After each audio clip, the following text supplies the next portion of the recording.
কাল কিয়ামতের দিনটা বড় ভয়ঙ্কর হবে, এত ভয়ঙ্কর বন্ধু। আমার নবী বলেছেন উলঙ্গ অবস্থায় মানুষগুলো হাসরের ময়দানে একত্রিত হবে রে।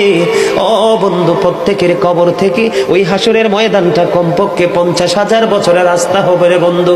এই জন্য নবী যখন মেরাজের রজনীতে বোরাক দেখেছিল, আমার নবীকে আল্লাহ দাওয়াত দিয়েছে, বোরাক দেখে আমার নবী এত ক্রন্দন করেছিল, মনে হয়েছিল যেন আমার নবীর চক্ষু মুবারক দুইটা ঝর্ণা হয়ে গেছে। এই যুবক, কাল কিয়ামতের দিন ঘাম এত ঘামবে রে, কেউ মাজা পর্যন্ত, কেউ নাভি পর্যন্ত, কেউ বা আবার পুরো শরীর বন্ধু ঘামের নিচে ডুবে থাকবে, আবার মাথার মগজ টকবক টকবক করে উতরাইতে থাকবে রে।